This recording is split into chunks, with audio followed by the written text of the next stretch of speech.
We've run out of space. All this and more on This Week in Retro. High-resolution color graphics. This land of high technology.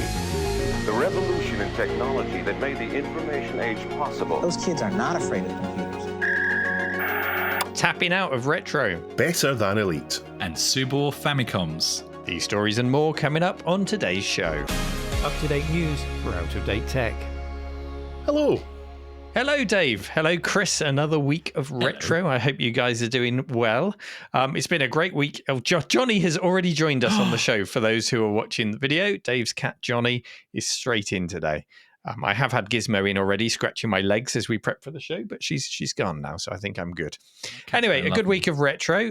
Here in the cave, I have been working on building the new lab, which I've talked about, I think, on and off for ages. But finally, the CLS has arrived, the wood. We've carried it all upstairs. We've started building the walls. The cladding's on the way. It's all happening. Accelerated massively by the fact that the end of the financial year is looming. So the money that I've saved to do this has to be spent or it'll all be gobbled up by the tax man. So that's put my foot down, and I'll be making videos about that soon to share with you. So that's good. And also we've had the Ted Dabney Experience, who are a podcast I can highly recommend. And Dave, you've started listening this week to them. You mentioned them before, and I've added them to my podcast app. But do you know when you say that thing, you say, I'll definitely check them out. And you have every intention in the world of doing what you say, I'll definitely check it out. And you add them to your podcast app, or you mark the video, you subscribe on YouTube, then you don't get around to it. Well, for some reason I didn't. And in the past week, myself and another one of my friends, Chrissy, we've both started listening to them. They're great. They're absolutely fantastic. They're great. So we were delighted to have them as special guests at the Cave for a public day where they did a little talk. That will also be uploaded as a video this week, so people can enjoy that. So, yeah, really nice week in the Cave. Lots going on. How about you guys? Chris, what have you been up to? Well, first and foremost, my second issue of Pixel Addict arrived. I know we're not at the sponsorship slot yet, don't get confused. But as you know, I got my local news agent to order that in specially. And now that they know they can definitely get it in, I have a standing order. And they actually rang me today to confirm that they can also get Amiga Addict in. So both are on standing order. So I'm very excited, even though obviously there's a slight lag between English release and Australian, but that's fine. It's all part of the experience for me. Was your cover disc missing, or did you have to ask your news agent for the cover disc? Well, I don't think there is one on Pixel Addict, but Amiga Addict. There definitely is, Chris. There's a cover disc on every issue. On Pixel, is there? You lie. You lie. No, you say that because obviously Amiga Addict, they do a cover disc, but you download it, but they put a label inside the magazine so you can stick it on. See. So yeah. That's fantastic to have. But also I've just been continuing to get into, I've got a fresh install of Workbench on my A1200. And what I've been getting busy with is basically seeing what I can actually install to the hard drive. And I know you experienced this, Neil, in terms of as growing up, you didn't have a hard drive for your Amigas. So this is sort of kind of a new experience. And so Deluxe Paint 4, obviously you have to copy across manually disc for disc, whereas things like Wordsworth 2, which I've installed, has its own install procedure. So yeah, just been getting into the differences between that and the DOS era PCs, basically, which is quite interesting. This isn't exclusive to Amiga in any way, but when it comes to setting things like this up, often in the places you look for help, there's an assumed knowledge. There's kind of an assumption that you have 30 years of knowledge under your belt, and when they say, "Oh, just do X, Y, Z," that, you would know what they're talking about. No, I always used floppy disks on my Amiga. I didn't have a hard disk. Take me through the basics. Let's start from the beginning. Absolutely, So it's good that you're feeling things out and learning. Yeah, Dave, how's your week been? My week's been quiet. I've been listening to the Ted Dabney Experience, which I'm really impressed. It actually made me a little bit embarrassed about our podcast in comparison to how well researched and professional theirs is. I'm a chancer in comparison. But other than that, I've not been up to much at all. Just the week rushes in. It's just between the 1 week and the next, it's just a few days, and then we're recording again. Ready for some housekeeping then, Dave? Yes, we are. Housekeeping time. Pick a jingle. To the wonderful. To the wonderful. This is a space special episode, as you heard from Neil's strapline. And what happened was I picked my story first this week. I'm quite excited about it. I was really looking forward to talking about it. And then Chris had this wonderful idea, why don't we do a space special? And I said, well, I'd like to say yes, but remember that you guys need to pick space stories. And I don't want to tell you that you have to pick space stories. Chris said, no, we'll do a space story. Neil's like, okay. How did that go, guys? There were no space stories. Yeah, you took the only space story. I have the word space in my story, so look out for that. I would like to welcome 4 new patrons.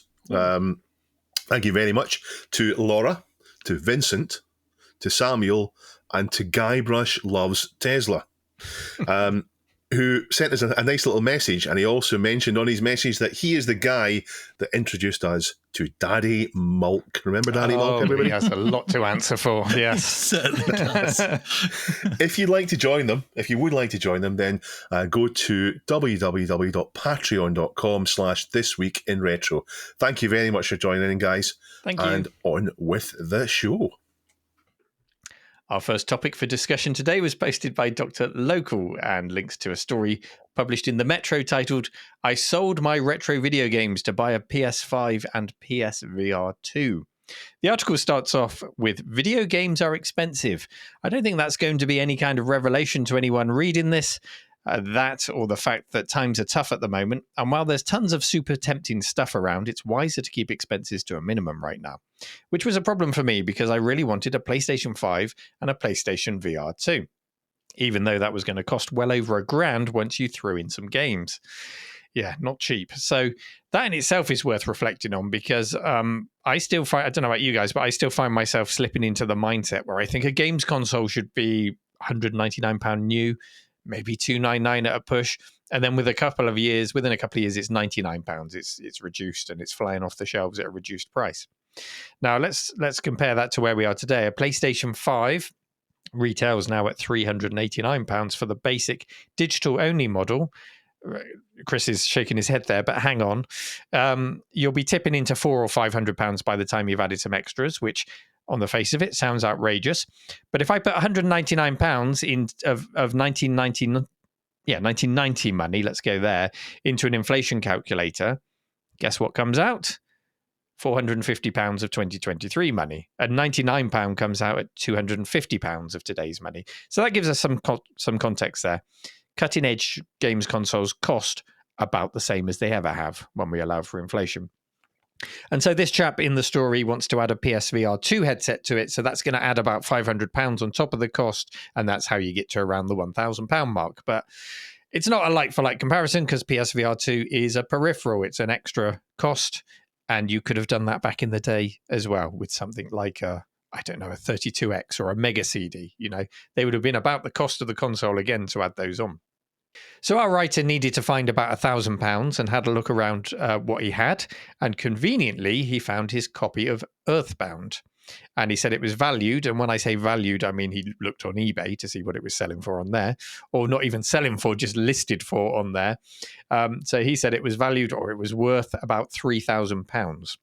And that prompted him to go through the rest of his collection of Pokemon, Radiant Silvergun, all the various titles that are mentioned in the article, and consider if keeping them on the shelf was more valuable to him than selling them to fund a PlayStation 5 setup.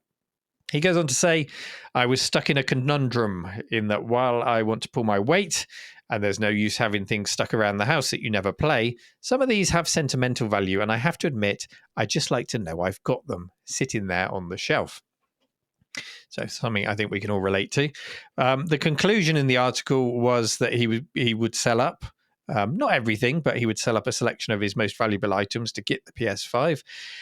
And if that's a decision that brings more happiness into his life and into the lives of the people who had a chance to buy his items, then I don't think there's anything wrong with that, Dave. But fast forward 3 or 4 years, the PlayStation 5 is going to be worth a lot less than what he paid for it. The VR technology, I've got a feeling VR technology will depreciate fairly quickly as well. And in maybe 5-10 years' time, the PlayStation will be worth 50 quid or something. And he won't have the games that he sold for it, which would have held their value. True, but what's more important?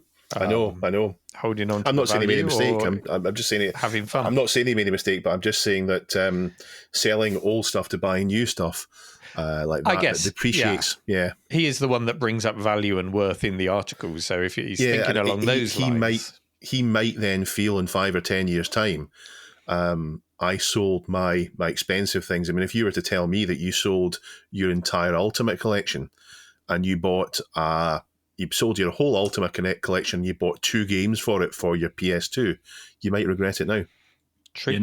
You're not thinking fourth dimensionally, Dave. All he needs to do when he gets bored of his PS5 is put it back in the box and hold on to it for 30 years, and then he'll get what he paid for it. Well, None of the games will work because they'll all be digital only. So we have no games. What did you do with the money from your Ultimate collection, Neil? Well, I can explain that in just a moment. I will come on to my own collection history. But yeah, I did actually pick up an empty PS5 box a month or so back. I think I shared with you that somebody had left out with the rubbish. There was a mint PS5 box with the stand for the console in there and all the instructions. And I thought, I'm not having that. That's going in the museum. And it came out as a prop when I did the kids' half-term history of gaming, to get them excited. You know, a Magnavox Odyssey box next to a PS5 box was a nice contrast. So, yeah. But the way things are going, that box will be worth something one day. So, this whole story, I mean, it's not a particularly meaty story in the Metro, but it's a nice discussion point, and it got me thinking about a decision that probably all of us have to make at times throughout our life as collectors. The biggest example of my own, I've probably mentioned before, is that my very first retro collection, which consisted of a lot of really nice box systems, which when I purchased them, you know, you could pick up things like a fully loaded Amiga 1200 for 50 quid, and I did. I had not a complete, but a nearly complete Ultima collection. I had a Jammer arcade cabinet, again, which I'd picked up for £50, including the monitor. All of this had to be sold. Now, in my case, it wasn't because I wanted the latest and greatest console. And I don't think that would have tipped the scales for me. In my case, it was because a relationship breakdown happened and I wanted to keep a roof over my head. And I had to get money somehow, and that money was sat there. And I was really grateful. It's an extreme example, but I was really grateful to have filled my loft with retro systems at the time. Some of them went to museums who wanted to buy them, which I thought was really cool. And it helped me get through a difficult time financially. And dare I say it, this might overlap a little bit with a chat that you had 2 episodes ago where I wasn't on the episode. You dipped into mental health and, you know, discussing the hobby from that side of things. At that point in my life, it probably helped me to dust off some mental cobwebs and focus on the future a little bit more acutely at a time when I really needed to do that by jettisoning items that represented the past and nostalgia. So, it was good from a financial point of view. I think it was the right thing to do from a mental health point of view at the time. Now, fast forward to today, and it's a very different story because all of the retro I surround myself with, I hope, represents my future now as part of a museum and the channel and everything else that I do. But I do also get that comforting hug of nostalgia from the items that surround me that anyone who is in this hobby gets when they collect at home and they look at what they've got and all the things that feel familiar and nostalgic and lovely. I get that too. So I guess my question to you guys is, would you sell? Have you sold? When is it okay to sell? And have you ever regretted selling something from your collection? All of these questions and more. Discuss. Go. Let's wind Dave up like a wind-up toy and put him on the carpet and let him go. Go, Dave. Last year I sold my Amstrad CPC 664, which is the very rare kind of Amstrad. It was sold to me as new old stock, and it was in mint condition. There was not a single bit of wear in it. It was all perfectly coloured, as if it had just arrived, fresh from the factory, back in 1985. I sold it because I prefer using the 6128. The 6128 is a better one to use. The 664 is better looking. It looks lovely. But the 6128 is better to use, and I simply wasn't going to use the 664, so I sold it for that reason. And at the same time, I sold an MT32, although mine was actually the MT100, which is the MT32 upgraded with a disk drive. And I sold my Roland Sound canvases as well, because although I could use both of them together and connect them up, the MT32 Pi was better.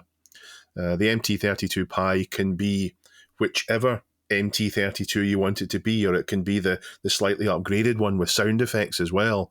So the MT32 was going to be used while those other two weren't. And although they're nice looking, they were worth a bit. So I sold both of those as well as a 664. And I didn't really buy anything with them. I don't think I can point at something and say, well, if I hadn't sold them, I wouldn't have been able to buy this. It just paid down some credit card debt that I had from buying too much retro in general. Yes. I don't actually regret. I mean, if I had all the money in the world and have the 664 on a shelf somewhere in an even bigger house, but I don't have all the money in the world. I don't have a big enough house to have it, so I've no regrets about that. Neil? With the Amstrads in particular, did you find yourself at a crossroads where you thought, I've got the 664, I've got the 6128? You've probably got a 464 as well, have you, in your collection? Yeah, I was, and you're right. I had all three. I had the... Well, you say you had all three. The next step would be to find a 472, and then start to find the plus range as well, and then the GX 4000. Did you find yourself thinking, well, actually, maybe I want to be a completionist before you sold them? No. Okay. No. I've got the attitude that if I can't have it plugged in and ready to use, I shouldn't have it. So I now have an Amstrad 6128, a GX 4000, and a Sinclair Spectrum Plus 3. So all three Amstrad machines all connected together through a SCART switch and all plugged in so that I can use any one of the three through the same speakers nice and easily, immediately, without any problems. I did have the 464 as well, the 464 plus the FD1 and DDI1. So I had it upgraded to a disk drive. So essentially a 664 then. And I had the memory expansion for both as well. So right.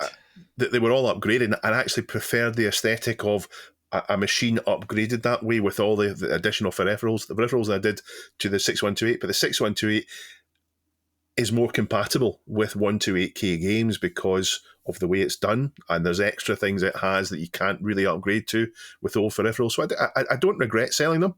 And my ethos has to be sell what you won't use, keep what you will, and don't think about the costs of things that you're using and you like having. Don't think too much. Don't dwell about the cost. Don't make retro about money. Make retro about enjoyment and a nice thing that you enjoy doing. I think if you focus too much on the money, it can you can end up going down unpleasant routes. You mentioned that you don't have any regrets about selling any of this. Let's look at it the other way. Do you have any buyer's remorse about any particular item that you have? Yes. Okay, yes. Go on. Yes, I bought a Star Wars yoke recently. Oh, this is okay. And we heard about you waiting for this to be delivered and the excitement of it coming. So it's arrived. What's wrong with it, Dave? I'm too busy to have done anything with it. I've got too many things going on. I've said I'm not going to start. I'm not going to start using this until I get some things dealt with. And even then, it's got this desk mount that you're supposed to put onto a desk. And any desks that I've got in the house are almost too big for it, but they do fit on, and it doesn't clamp down properly. Right. So I've tried just using it, and it just shuffles off the desk. So the desk mount is not fit. Well, it's not fit for my purpose, at least. It may be that a slimmer desk it will mount properly to and won't move, but I don't have a slimmer desk to use it on. So I'm now puzzling what will I have to do with that. But I've put it to one side and I've said no. I need to sort out my firewall machine. I've got other things to do. Once I've sorted out all those things, I'll do that. But it's another project that I've bought that I'm not really ready for, and I got it because it was on a discount. So maybe later I won't regret it, but at the moment I'm thinking I could have done without doing that right now. It's always the way with those kind of controllers, I find. You're all excited about getting it and your intended use, but then actually setting it up becomes a burden, and it's something you have to set up and then put away because it's in the way. Same with racing controllers or whatever. So I built a racing seat for the Logitech G27 when I had one of those. So I think the solution, Dave, is you need to build yourself an X-Wing. Well, if I had the room, I would. I would lots of money, I would. But I bought a machine to put MAME on to use this. So I've got a brilliant deal on this little sort of small form factor thing, and I've got an idea in my head of running a loom of cables between it and the monitor, and putting the power bar on the back of the monitor, mounting it to the back, and the power supply for it, so that all the cables from the PC go directly to the monitor, and making it easier to assemble and disassemble and all the rest of it. but I still haven't worked out exactly where I'm going to put this mount, because if it doesn't mount securely and it moves when I try and use it, what's the point? Yeah. So I'm a bit disappointed that. Can you believe it, Chris? After all of our talks, after all of these episodes, it's starting to look more and more likely that Dave is going to be the first one out of us to build a flight simulator. Well, this is true. Albeit an X-Wing simulator, but yeah. Yeah. True. Chris, let's talk about your gatekeeping now, are we? Yeah. Chris, tell us about your collection and your history of collecting and all of that. Yeah, well, I mean, this kind of thing hasn't come up much for me yet, because my collecting, is very targeted, as I've mentioned many times. Just trying to recollect the things from my past. Stay on target. Yeah, nice. See, there's space throughout all the stories, isn't there? I think we're doing well on this space special. I did recently pick up, how many was it? About 8 PlayStation 1 games from a local charity shop, simply because they were there, and it's so rare to see a nice pickup like that. And they were like $1.50 each. I couldn't leave them there. And I even picked up a couple of PSP games for the same price. But my intention with that is, I mean, I don't even have a PS1 right now, but I just couldn't leave the games there. So PS1s are very cheap to get hold of. I have nostalgia towards some PS1 games, not these ones in particular. So my intention with those is to give them a quick play and then probably to pass them on, I dare say, at a profit. Neil? I think that is a big problem with where we are in our collecting, is we almost feel a responsibility to buy these things like a stray cat in the street. We see sort of a PS1 game in a charity shop. Unless it's a FIFA game, I'm normally like, I should probably get FIFA. That. It's only 50p. I should probably get that. I'm never going to play it. Rarely going to play it. Yeah. There were some nice titles in there, like MDK, Gran Turismo. Can't remember the others, but they're in there. A couple of Warhammer games. They're pretty good titles, But anyway, the only other time I have sold stuff on, but again, not necessarily to fund something, but simply because it's superfluous to my needs, is if I've bought games in bulk. So, if somebody sold me, say, a lot of 10 games, I'm looking at the games going, okay, well, I can keep those 5 and then the rest I'll sell on. But what I tend to do there is I tend to sort of equate how much each game has cost me just by dividing the number of games by what I've paid, and therefore pass them on to the community, because I'm talking about Amiga games now, pass them on to the local community at that same dollar value, if that makes sense. So it's not subsidizing my other purchases. It's literally just passing on the saving to somebody else of the games that I don't require. Sometimes I double think that, because maybe there's nothing wrong with making a bit of money on the side if, you're charging what that game is now worth. But yeah, that's the only time I've needed to move stuff on. But again, not like the writer of this stories has to fund a modern purchase. So, and this is where the irony comes in for me, is because the TV that people watching on YouTube will see this TV behind me every week, 65-inch 4K TV, nothing special, but it's the best TV I've had in a long time. It was specifically purchased ready for the release of the PS5. I do not have a PS5. And what happened was, I mean, we all know the story in terms of when they first came out, then all the scalpers jumped on and were buying up all the stock, and it just became too hard. So there was that instant block there. It was just too hard to get hold of one.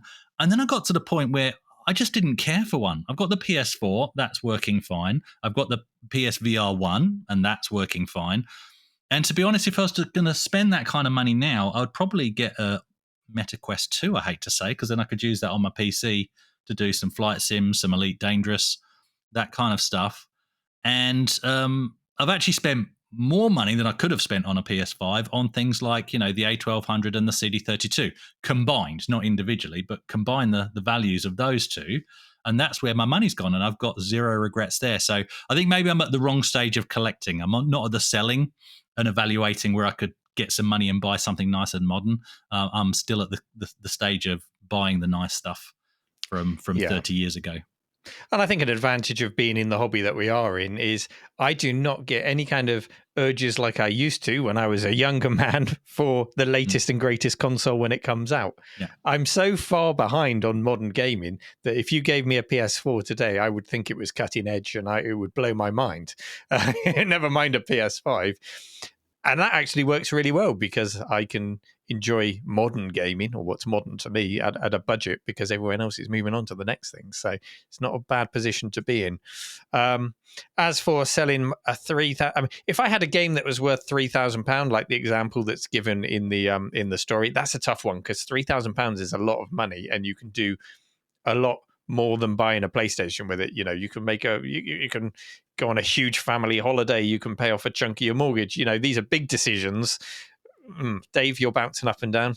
How do you feel then? I'll throw this in here. If you had a £3,000 game on your shelf, let's say you had Ultima 2 on your shelf, and if for some reason Ultima 2 is worth £3,000, how would you feel about making your own reproduction of it for your own use and selling the original and having the reproduction if you ever wanted to play it and take it out and look at what it looked like? How do you feel about that? Is that worth doing? Are you conning yourself? Is it as good as having it? Is it better off £3,000 in your pocket? What do you think? It's the same as asking me, would you buy a limited run games version of a LucasArts game that you can buy elsewhere? Did you? No. Did I? What do you think? What do you think I did? So we're talking about Monkey Island here, are we? They had Monkey Island, they had Loom, they had Sam and Max. Yeah, Sam and Max. Did you? I'm going to say you didn't. You're right. I didn't. No, didn't. Because I felt the price was just too. It's not because it was new. I just felt the price was £120. I thought, I'll regret every time I look at that on the shelf. I won't see, I'm glad I bought that. I'll say, I regret getting scalped for £120 in that when there's just no justification for it. Yeah. So when it comes to reproductions, I think that's a very personal thing. It doesn't work for me. But as games become more and more and more expensive to collect, then for many it will be the only option. Just like for many, having a miniature version of an arcade cabinet is the only option for both monetary and space reasons. So again, it all comes down to enjoyment. If you get enjoyment out of that, no problem. Personally, probably not for me at the moment, but that may change.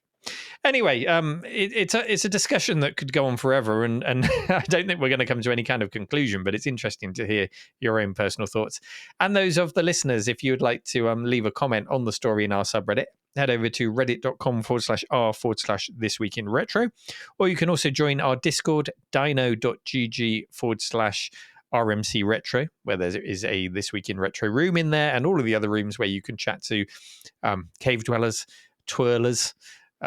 Chris, do you have a name for your listeners or your viewers? No. Agimas? Agimas. I should think up one, shouldn't I? Backwards Amiga owners. Zeros. Backwards Amiga owners. Yes. Oh dear, and that's the end of my channel. It's a bit redundant, that, isn't it? So come and join us, join in the discussions, and you can also find a link to the Metro article in the show notes. Should we talk sponsored. about? Oh God, we've already we've already talked. God. Okay, everyone listening, don't cut that out, Duncan. It's the sponsorship slot, and we've started by talking over each other. Now I started talking because I had something important to say, which is we've completely failed to realise, and someone pointed this out on Discord this week. Pixel Addict doesn't come out once a month, Dave. No, it comes out once every 6 weeks, and nobody corrected us. No. Pixel Addict, the people that make the magazine, watch this little sponsored slot through their tears and don't tell us. Yeah. And every time I'm looking at it, going, it must be time for another issue yet. Let's see if Jonah can give us a preview of what's in the next issue. He's like, oh no, another couple of weeks yet. No. Is it Twig? No. Monthly magazine? No, it's not. So, is it fair to say we're slightly annoyed with Pixel Addict this week? Can we be annoyed with our sponsor? Can we be annoyed with them? This is on us, Neil. It is on us. It is. So bad. There you go. Chris is actually... that magazine is monthly. Chris is hiding his face with the magazine. I think that's... Should we just have 30 seconds of Chris reading the magazine? No, that won't work on audio, will it? Because he can't read. That won't, because I can't read. I just look at the pictures, guys. They're beautiful pictures, though. Pixel Addict is a 6-weekly magazine that you can get, you can buy, you can find it in a shop, or you can subscribe online and have delivered, or you can get the PDF. It is a good read. It's more professional than we are. Chris, you all you're managing to achieve there is advertising sex on the back of the magazine. Oh, that's true. Duncan, not cut the magazine all that itself. Just, let's sit that way, shall we? There we go. We're sponsored by Pixel Addict, not by CEX. Buy it. Right, chaps, what's the most influential game there has ever been? Just name it, no explanations. Chris? Doom. Neil? Running. What? You didn't say video game. No, I didn't. And that's on me. British Bulldog. Kiss Right. Jace. Be quiet now. I think it's Elite, because this is a space episode. I think it's Elite. Elite is a 1984 BBC micro game. It's a British masterpiece from Bell and Braben. Most people will have heard of Elite, I'm sure, but maybe not everyone. And maybe you've heard about it from its later incarnations. But for anyone who needs a reminder, it's a massive free world game where you have a Cobra Mark III spaceship and explore 8 galaxies, visiting 2,048 star systems and space stations, fighting and trading your way into a powerful upgraded ship and a reputation which can go all the way up to Elite. It's a 32 kilobyte game, and that meant the entire universe needed to fit within those 32 kilobytes. And it does that by procedural generations. In other words, it has a seed, and that seed can be used as part of an equation to generate an identical universe every time it's played. The actual game Elite is based on a 1974 game Star Trader, but it's much more expanded and it's added arcade-style combat to it. And it's one of the most influential games for me because it's one of the first games I saw on a microcomputer, rounding up my friends on his BBC, and then again on a borrowed BBC, and then finally playing it for a long time on my own CPC, and then again on my ST, and then again on my PC with Elite Frontier and First Encounters. I've never actually played Elite Dangerous, but that's not what we're going to talk about today, Elite Dangerous. Now, the original game is actually fairly limited, but shouldn't be a surprise for a 1984 game in 32 kilobytes. And it leans very heavily on the player's imagination. And that was helped for me by the novella, The Dark Wheel, and also by the manual that came with the game that described all the backstory with the ships. So when I played Elite, my brain was doing a little bit of heavy lifting to get me to enjoy more than was actually present in the game. So it was more in the game, more in my head going on than was actually in the game. Now, there's been recent improvements to Elite, and the first isn't in the story submitted by Pajako today. It's flicker-free Elite. So BBC Elite used a 6502 processor, the same one you'd find, almost the same one that you'd find in a Commodore 64. And sadly, the BBC and Commodore 64 versions had flickering ships. And I think players got used to that eventually. But I think it's mildly annoying. And if you're new to the game, or if you bring it back up after a long time, you'll notice the flicker. But someone's found a clever alternative way to draw ships and other objects in the games. And you can now play Elite flicker-free. I think it's a big improvement for anyone wanting to get back into the game, Neil. But today's submission, thank you, Neil, again, for editing the script and trying to get me to say a rude word, which didn't work, Neil, because I'm a professional, unlike you. Today's submission is about another modification to the Beeb and C64 original. So it now requires a BBC Master or a B with a tube expansion or a C64, and it's a hack of the game, and it allows a few things and something really, really special. Now, the instructions say, compose your universe by placing ships, planets, suns, and space stations anywhere within the local bubble, with a fully featured 3D editor that uses the game's original interfaces and key presses that will be familiar to players of BBC Micro Elite. Edit the many different attributes for each ship, such as AI, ship personality, speed, turn rates, laser fire, missiles, ECM, station type, planet type, and so on. Save and load universe files, and play your universe by jumping straight into the game engine with your chosen universe laid out around you. Build a scenario and watch it come to life, or load one of the sample universes that come bundled with the editor. And this is where I got really delighted. This is where the really exciting bit is. Do you remember the BBC Micro box art for Elite, which I'm sure Duncan will put up now for us?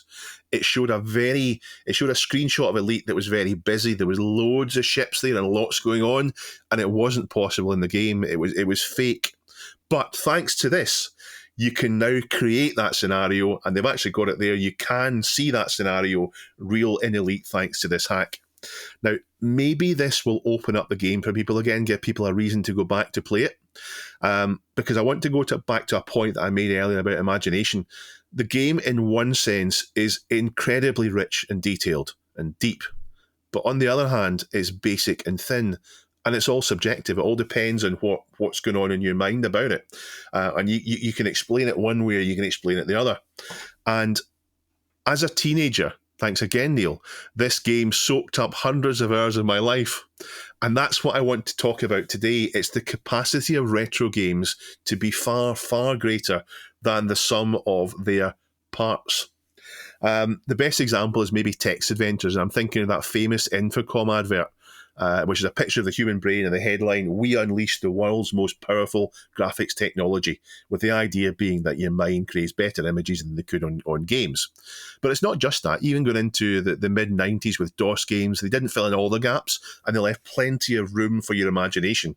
Of course, then we had talkies, and then we had cutscenes, and then we had some modern games which are so busy and packed with things going on that you don't have time for any imagination. It's all there on the screen for you. Now, Neil, what do you think? What's your thoughts on Elite? And is there a sweet spot for games and imagination? Is there a point where this is right, or is it about how well the game's done? Well, I'm a little bit disappointed that you're not Ron Burgundy enough, Dave, and just read exactly what I inject into the show notes there. And I've also noticed one other thing while you've been talking is that my shirt has a lot of green in it. So if I look like that'll be interesting. If I look like a human colander today, for those watching the video, that's why. But yeah, my first question would be: have you played Elite Dangerous? No. Oh, okay. Chris, have you played Elite Dangerous? Yes, you have, haven't you? This one? Yeah, there you go. On He's holding PlayStation it up on 4, because I don't PS4. have a PlayStation 5, and on PC, yes. So, I mean, that's a nice direct comparison between the modern and the old version of Elite. So my question to anyone listening would be, do you feel the same about that? Do you feel that the introduction of extra graphics into Elite Dangerous compared to the original Elite takes something away? Now, Elite is a difficult one because it's set in space. Space is a big place, so there are still a lot of gaps to fill while you're, trundling for 45 minutes from one place to another, doing your trading. And you have the extra layer of VR as well, which is very nice as well. I guess the novelty wears off eventually, but it's very immersive in that sense. But I don't want to be the guy that goes, old games were always better no matter what on this topic, because I know where you're coming from. But I think the wealth of game releases these days means that you can find games that give you the space to think and games that give you blanks to fill in. But that tends to be found in places where it was found even before video games. And that's just storytelling. So even with amazing graphics, if the story gives you space to reflect and think about the reality that the game presents you in, then your mind is going to try and bridge the gaps. And that's just like any good book or any good movie. And I don't think you will have ever said, movies look so realistic now. I preferred it when they were stick figures in movies, and I could imagine what they looked like. Probably not. We do mock low budget movies, but if the story is good enough, those low budget movies become cult movies that everyone loves, and we mock high budget movies that have got a bad story. So it's a tricky one, and the realism in games is taking us to exactly the same place as movies now, as we get more and more movie-like, to coin a term that the games industry loves to use. What I do hate is hand-holding in games. So I think this is why I've always leaned towards sandbox style games and maybe even flight simulators over the years, because if you've got a feeling of freedom in this world and a freedom of how you approach things, which you certainly have in Elite and you have in Elite Dangerous, then you yourself become much more a part of the storytelling. Much more part of what's playing out on the screen, and you fill in the blanks in your head. So I think the absolute worst games for me are those which force you to follow a path. And then if something interesting happens, it turns into a cutscene where you have to press a series of buttons. Those ones where it pops up, it becomes all cinematic, and you've got to press A, B, up, down at the right time. And if you fail, it just takes you right back to the start of that particular sequence, and you have to do it over and over again. I hate that as a trend. Hopefully that trend is passing, but it was around for quite a long time. So anyway, yes, I think old games require imagination to get the best out of them. I think new games should engage with your imagination and not dictate to it to be the best games that they can. And I think it's not a black and white situation here. It's not old or new. It's just good storytelling or bad storytelling. Yeah, I think you're right about the storytelling, Neil. I think you're right about that, and I do want to make sure I don't come across as saying old is good and new is bad, and it's just as plain as that. I love. I've said in the previous episode, I love environmental storytelling in games. I love being able to see or not see little extra bits of the story that are there. If you look in corners or if you read, you pick up the journal, you pick up a little bit more information than what you need, but it tells a little bit of story. It helps you. It puts a seed in for your imagination to find other things in it. Here's a question. Back at one point in game development, particularly with things like the point-and-click adventure games, we would often be told how great this game was because there were multiple paths, because there were different ways of playing it. How many times did you actually go back and replay it to discover those paths? Or did you just complete these things once? Take something like Indiana Jones and the Fate of Atlantis. Did you play through it and go, okay, I enjoyed that, that's done? Or did you go back and play it again?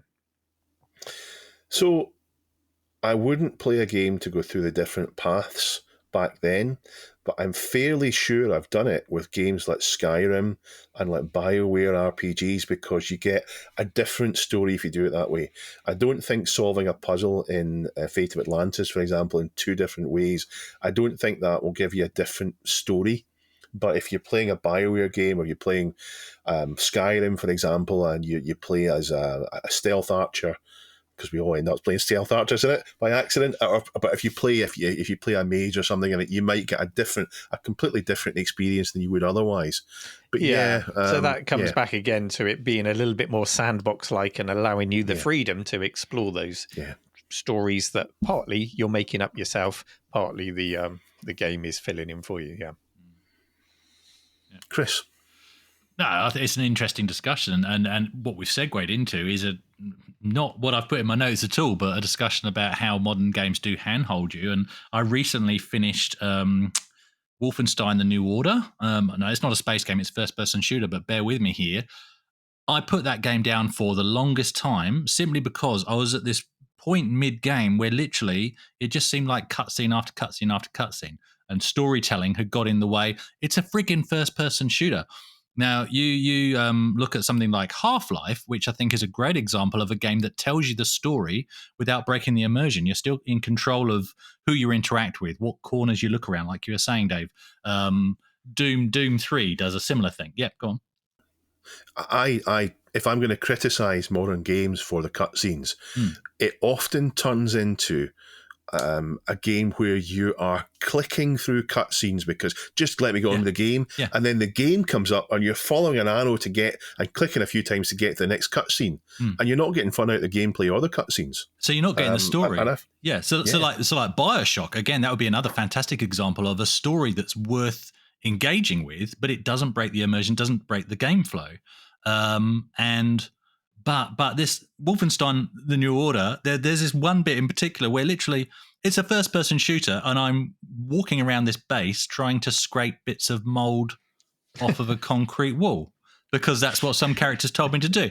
And then there's one bit where you literally got a cutscene, and why is this first-person shooter putting me in third person suddenly for the sake of a cutscene? Hated that. It's a great game, don't get me wrong. It's actually a great game, but these things break it. But there's a cutscene where you're talking to another character, and then you come out of that cutscene, you're in control again, and what's the next thing you're going to do? You're going to walk across the room and press E again, which immediately takes you into another cutscene talking to another character. It was terrible. Other than that, once you get into the action, fantastic, but too much of this breaking it up. Neil? Oh, I was just thinking, I like the idea that Chris is virtually scraping mold off of walls, and perhaps his bathroom is dirty and needs a clean. It is. He's just neglecting it.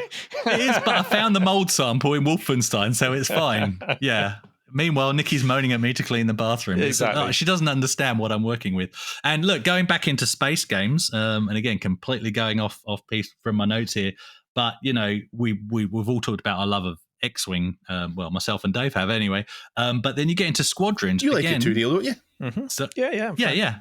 But you get into Squadrons, and it's actually a fantastic game. But that too, you can tell the storyline almost hinders the action. And there's parts in there where, you're in a hangar and you're expected to speak to every single different character that you see in the hangar to glean more of the story. Stuff that, put me in an X-Wing or a TIE fighter and let me shoot at stuff. That's all I want. But yeah, in terms of Elite, let's go back to that. Elite, because I had the Acorn Electron. I'll never forget this. I was in a independent computer shop called Volunteers, and I was staring for it must have been about 10, 20 minutes at the BBC Micro copy that they had on the shelf of Elite. And what was going through my head was the information that I gleaned from the playground that some BBC Micro games can load on the Electron because they both run BASIC. And I was looking over and over this box going, if I buy it, is it going to work on my Electron? Of course, the answer is no. I did not waste my money buying a BBC Micro game for my Electron. So I actually didn't play the original Elite until the Amiga, which, it's an okay version, but, it's solid polys rather than the wireframe. And I think there's something very special about this entirely procedurally generated, seeded universe in such a finite memory allowance. The Amiga, you got 512K, so of course that can pull it off. And even, you think forward to another game which became good, No Man's Sky. I know it's a modern game, but, lots of issues when it first came out, but the whole big push and what everybody was going mad over was there's this entire universe that's been procedurally generated out of a single seed, and this is amazing. And all I kept thinking about was, what's new about that? Have you guys not seen what we were doing back in the 80s? And even, you fast forward to Elite Dangerous, one of the bugbears that many players still have is there's no atmospheric landings still, whereas we had that in Frontier Elite 2 and we had that in First Encounters way back in the 90s. Elite Dangerous, by the way, Dave, it is worth you playing, if for nothing else than the space mechanics. Turn all the assists off and try and dock in this game. So much fun.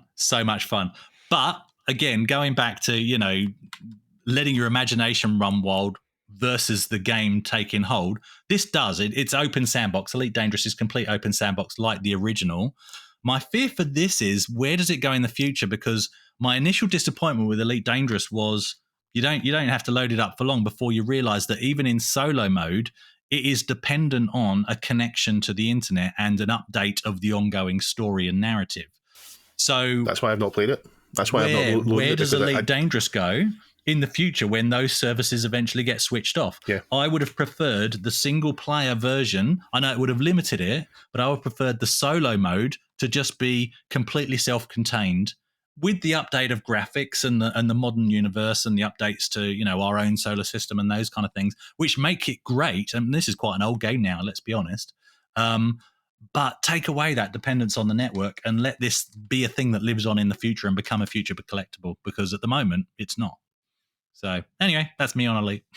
Fair enough. And one of the reasons I've not played Elite Dangerous is because it's a massively multiplayer online game, as far as I can determine. And even playing the single player version of it, you're still gonna feel as if you're missing out by not playing that. And I'm not going to tempt myself by getting into that, because it would take up all my time. Yeah, stick to Dwarf thank Fortress. You very much, Dwarf Fortress. I'm off Dwarf Fortress. I'm all about Ghosts and Ghouls. Ghosts and Goblins. Ghosts and Goblins, yes, the Arcade Archive Challenge of the Month. Wow, I'm terrible. What a tough game. Terrible. Anyway, that's not a space game. Nor was Wolfenstein, apparently.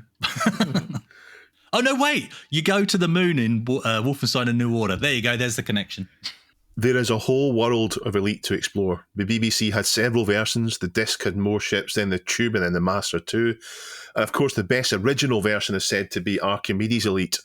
But there's fan mods, there's fan-made successors like Elite the New Kind, etc., Elite, and all the info today that I've talked about can be found on a wonderful website, bbcelite.com, which is a really pleasant place to read about it. It's not in your face and all the rest of it.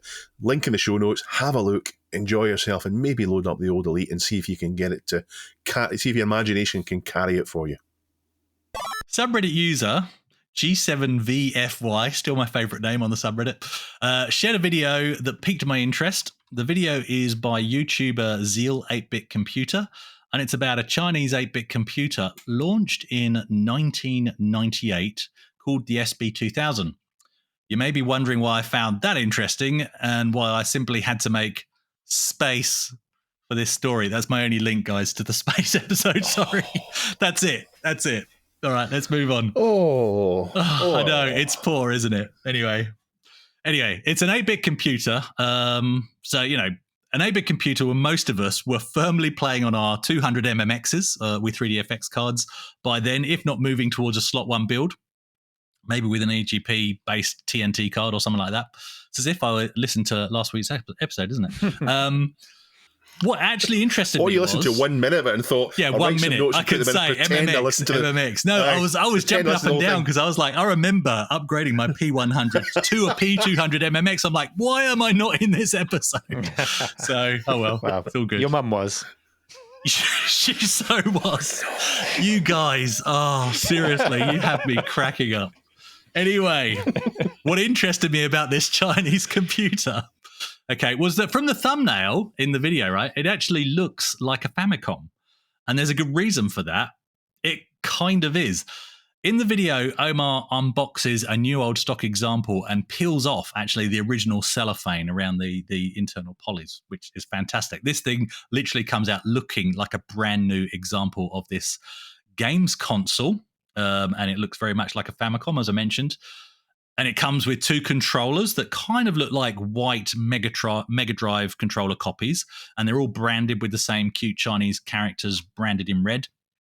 And then we see a matching mouse because apparently this is a computer, not a console, and a matching keyboard as well that mysteriously looks very much like a Microsoft ergonomic keyboard, only it isn't, apparently.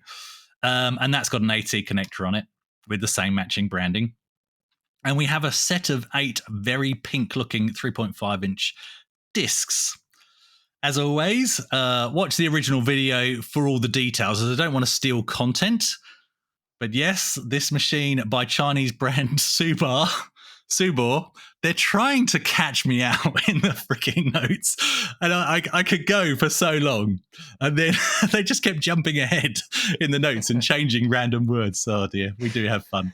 But anyway, Chinese brand Subor, it can boot to its own operating system called SB-DOS. It can boot from floppy disks like an Amiga or an Atari ST, and it can boot from actual Famicom game cartridges, although with China being PAL, some of the speed issues may well ensue, and you can see that in the original video.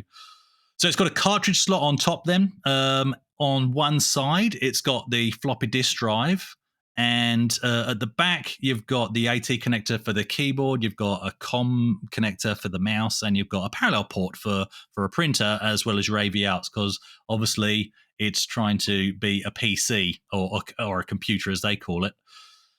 The timing is really odd with this. I mean, it's an 8-bit machine aimed at children, apparently. So it's a low-cost machine in 1998.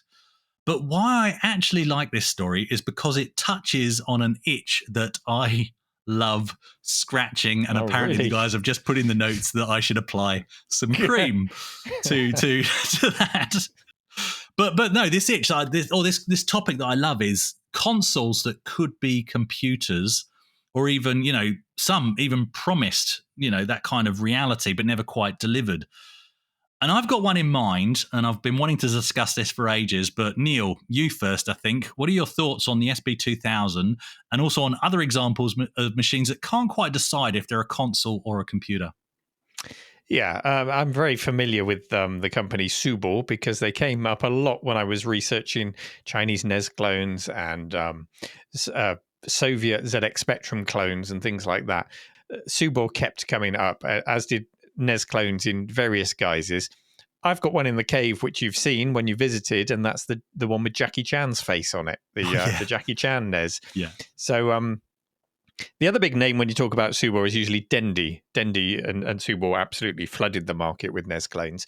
And Subor were active until as recently as 2020, I think, when it looks like they went bankrupt at that point. So they were going for a very long time. They were even doing things like a Wii clone, or not a Wii clone, a Famiclone that looked like a Wii and, had Wii-like controllers and all of that kind of stuff. Yeah, because essentially they got the Famicom down to just a single chip that they would throw in anything and everything that they could. So this one that you've brought up, it looks very similar to the Jackie Chan one. It's got a wedge-shaped keyboard. It's got a slot for a NES cartridge. Comes with some educational titles, but of course you'd be playing normal games on it as well. And my understanding or my memory from researching this is that the Chinese authorities always took a pretty dim view on too much time spent playing video games. They even went as far as to ban, not completely ban, because things like the PlayStation 2 did come out there, but they banned the import and sale of many types of consoles between the years 2000 and 2015. Alongside that, you had the one-child policy that was in place for many years. That was eventually lifted entirely in 2021, I think. So you had a lot of pressure put on you to follow that advice and not turn your only child, your one shot at having a child, into some kind of gaming monster. But video games always prevailed. They always do. As recently as the end of 2022, I saw this BBC News article where the Chinese government said that games were to blame for rising myopia, or is that how you say it? Myopia, short-sightedness, rising short-sightedness, sleep disorders, poor concentration, and mental health problems. All the fault of video games, according to the Chinese government. And so they continue to do things like restrict under 14s to a maximum of 40 minutes of TikTok use per day. So attitudes today are pretty similar to 40 minutes of TikTok would be torture. It would. Too much for you, Dave. Too much. Yeah. So attitudes are pretty similar to how they were when the Subor came out.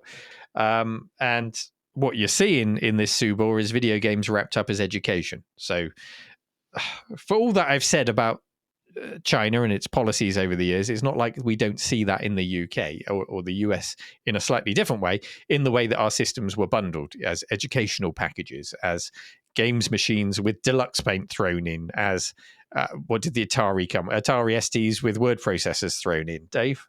And remember, of course, the computer literacy project that saw the UK diverge quite a far distance from what happened in the US, because we were all told, get a microcomputer, learn to program, learn your trade to be in the new computer revolution. And you could easily compare what China's doing there with what we did there in the 80s, and we were aiming for the same thing. Yeah. So and we would convince our parents, look at all the computer literacy stuff. Get me a ZX Spectrum and I will learn. Bought it for your homework. Because it has a keyboard on it. I definitely won't play games on it. It just happened in a slightly less authoritarian way over here. But yeah, here's the funny thing. I've been reading that Subor and Dendi were so prevalent in China and beyond, places like former Soviet Union, that people there are now as nostalgic for their Subor clones as we are for our ZX Spectrums. They were so prevalent, they completely, obliterated the competition. That's what people will remember from their childhoods. And a Subor is as authentic and as genuine and as much a part of their childhood as any ZX Spectrum, Acorn, Apple PC that we had back in the day. Interesting.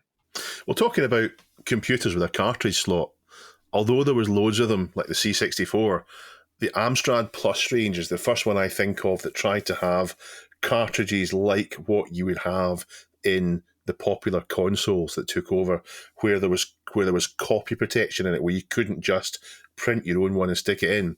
And that's because Amstrad realized that software piracy was killing computer platforms, and also there was money to be made in selling a cheap computer and then making money every time someone buys a cartridge. So they tried that, but it didn't do very well. What was the name of that copy protection? It had a name, didn't it? The Amstrad copy Acid. Acid. That's it, the Acid copy protection, yeah. And in the example of the GX4000 that I've got, the previous owner, what they did was and shout out to Agent Orangina who did this, he took the Acid chip out of a genuine GX4000 game, hardwired it into the cartridge slot so the Acid chip is always connected. And then you can just put in a burnt EEPROM, a copied game, and it will just load. Clever. But you can also put original games in, so you've effectively got two Acid copy chips, and it just works anyway. It doesn't mind that there's two of them. So it wasn't particularly difficult to get by. You just had to own one original game, which you would have had in the form of burning rubber, which came with it. Same with the SNES. I know remember a friend had a disk drive for the SNES that he imported from Japan, but you still needed an original cart in the back of it. But then you could load pirated games from floppy disk, and it would load it into memory. Yeah, there's always ways around it if you want to pirate stuff. That's a whole other topic, isn't it? Yeah, Sorry, Dave, I know that we interrupted. Mark Fix's stuff recently did a video where he created an Amstrad GX 4000 cartridge, and it had an alternative to the acid that the GX 4000 would test for, and then say, yes, you passed the acid test, and you're a legitimate game. But as for the Sound Blaster 2000, it is a cool thing. And it's funny what a market where copyright doesn't functionally exist. It's funny what happens in those markets because they have to innovate because importing isn't really possible to do.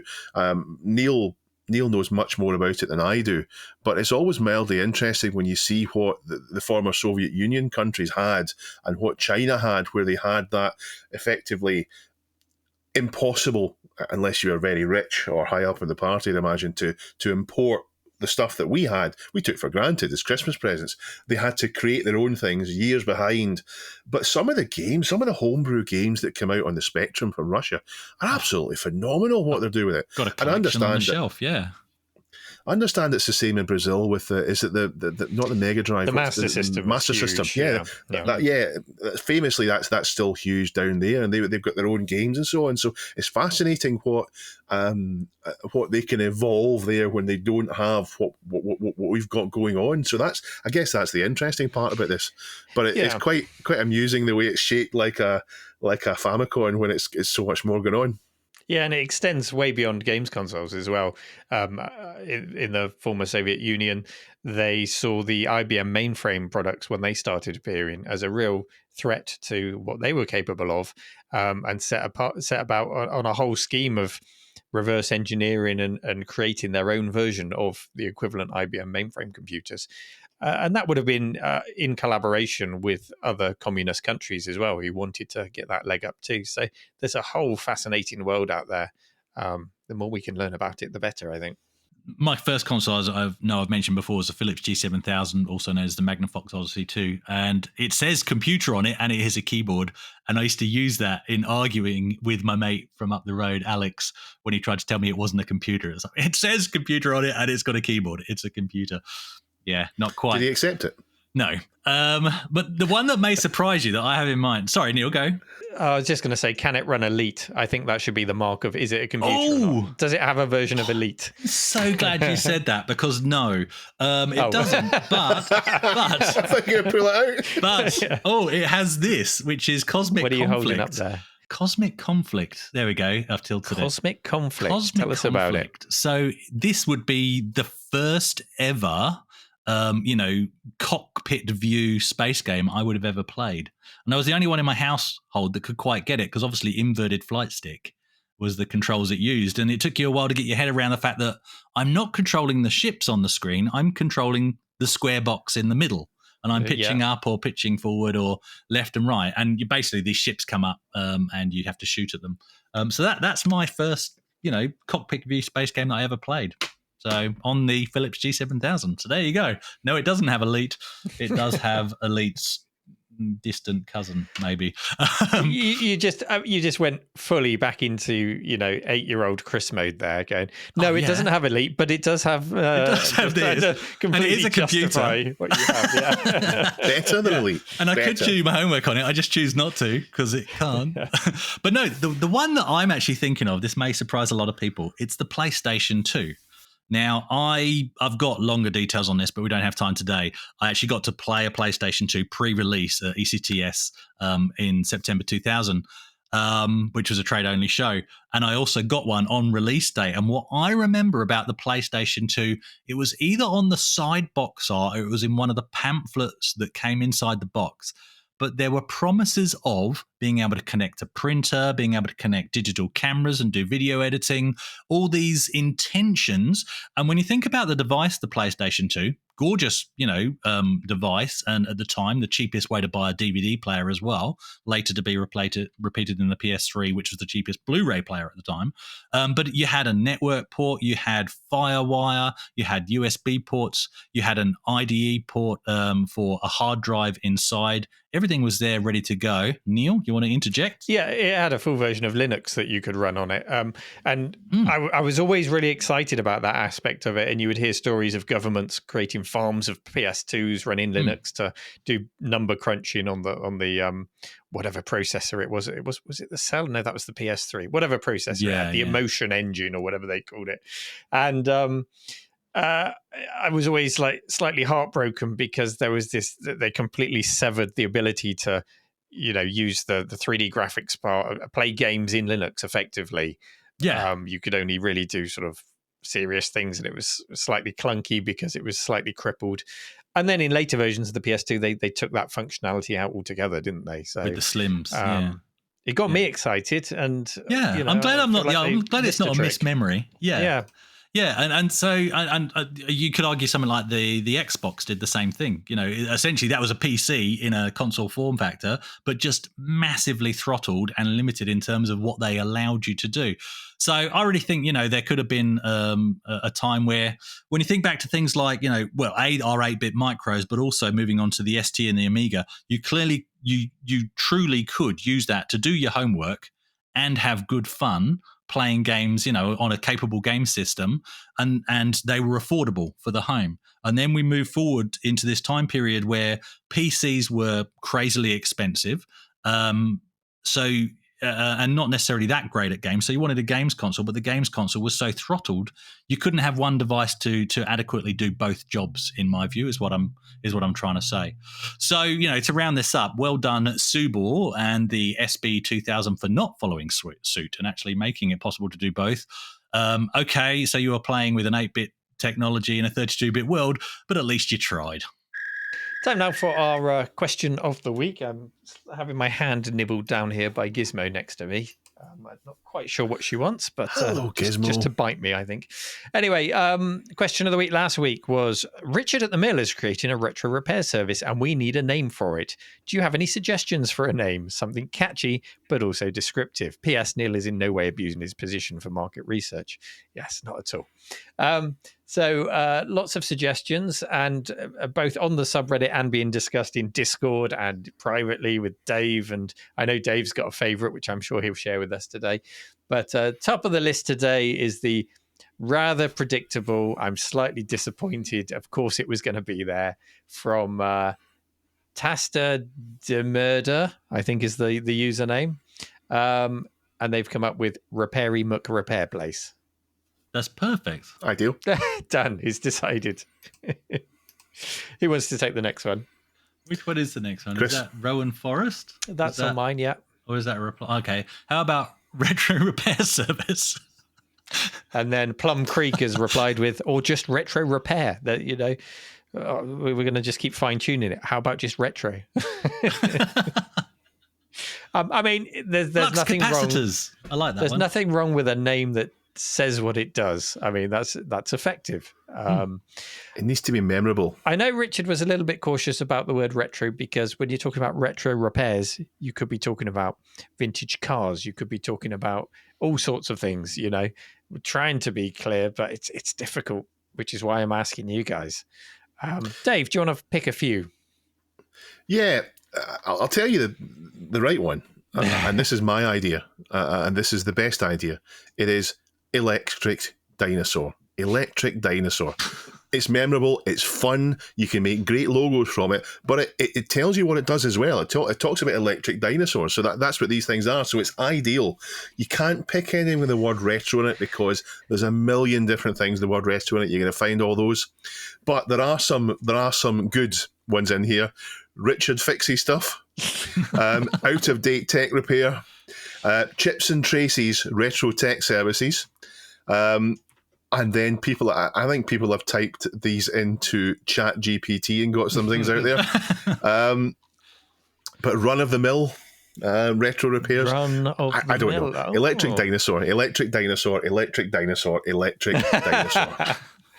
A couple that I came up with were Dr. Phosphor, Age of Amperes, Vintage Current. I like another one that someone suggested was Ohm Base, as in OHM. Oh, Ohm Base. And we had also I did try ChatGPT and it came up with Ohm Sweet Ohm. So that's not bad. It's not bad. That's pretty cool. Yeah, so thank you everyone for your suggestions, and we'll move on to this week's question of the week, which I think Dave will read out for us. Okay. We've talked about games that rely heavily on your imagination. Tell us about your favourite game that has your imagination racing. Which game gets your imagination doing the heavy lifting for you? And this doesn't have to be an old game. It can be old or new. Just games. Anything. But we will specify, Dave, video games, yeah?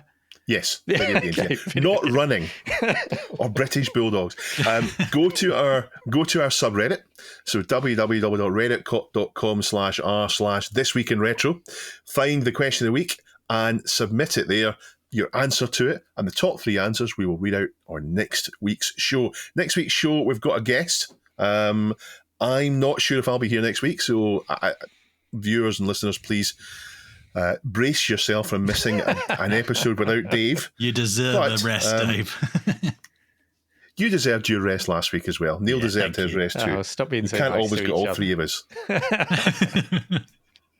Thank you, as always, everyone, for taking the time to listen or to watch. We are, at the time of recording this, 3 subscribers away from, is it 7,000 subscribers? 7,000. We are very close. So if you want to do us a favor, head over to This Week in Retro on YouTube and hit subscribe, and that would really help us. Okay, we'll see you next week. Take care, everyone. It's bye-bye from me. And it's bye-bye from Chris. And it's bye-bye from both of them.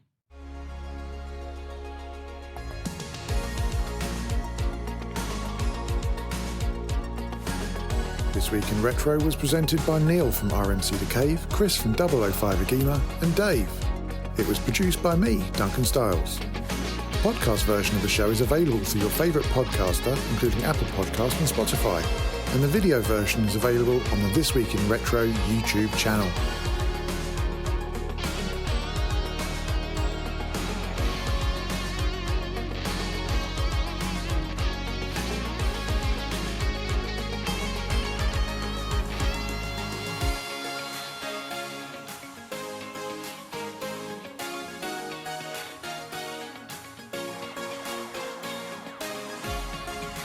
Join our community subreddit at r/thisweekinretro to suggest and vote on the stories we cover on the show.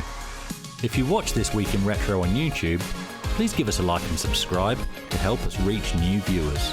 If you enjoy our show and would like to support it, then please check out the link to our Patreon page in the show notes or description. Thank you for listening, and we'll see you next time for more up-to-date news for out-of-date tech.